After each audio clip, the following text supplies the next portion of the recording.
Саламатсыңарбы балдар? Бүгүн силер менен математика сабагында амалдарды аткаруу тартиби боюнча машыгуу сабагын өтөбүз. Китебиңерде берилген 1010 тапшырмадагы маселеге көңүл бурабыз. Тик бурчтуктун аянты 18 см квадрат болсо, жактары кандай болушу мүмкүн? Балдар, биз бул жерден тик бурчтуктун жактарынын бир нече варианттарын көрсөтсөк болот.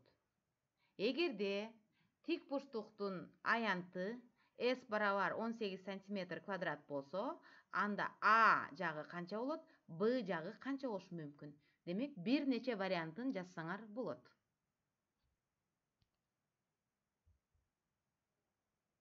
Ал эми 1012 тапшырмада Оз экиштейбиз. Мен сан ойлодум. Аны 5ке бөлсөм 12 болду. Мен кандай сан ойлогом? Тез жана туура жооп беребиз. Ушул учурда кайсы амалды колдондуңар? Ойлонобуз.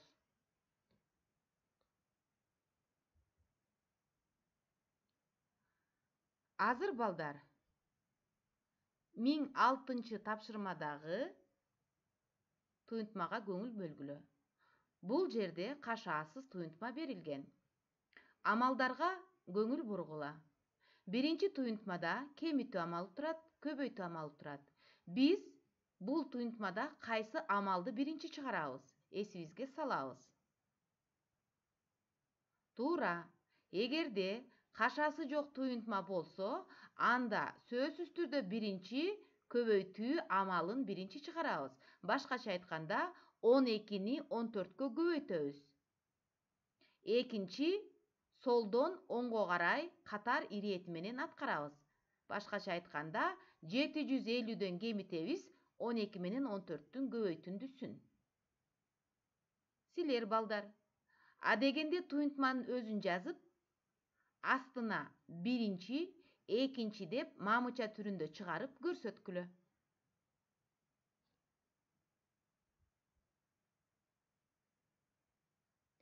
Ал эми 1007 тапшырмада балдар, бул жакта дагы бир нече туюнтма берилген. Экинчи туюнтмага көңүл бөлсөңөр балдар. 164 көбөйтүлгөн 4, кемитилген 89 көбөйтүлгөн 3.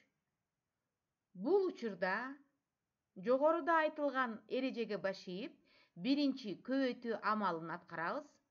164-тү 4-кө көбөйтөбүз, экинчи 89-ду 3-кө көбөйтөбүз, анан келип чыккан көбөйтүндүлөрдү кемитебиз.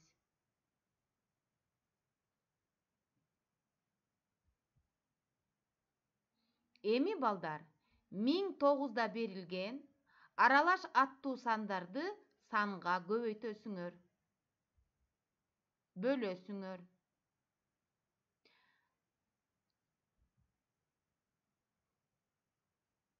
Ал эми 1011 тапшырмада берилген туюнтмаларды байкагыла. Бул жерде дагы кашаасыз туюнтмалар берилген. Эрежеге башыйып, туюнтманын маанисин табабыз. Ушуну менен бүгүнкү биздин сабагыбыз аягына чыкты. Көрүшкөнчө саламатта болгула.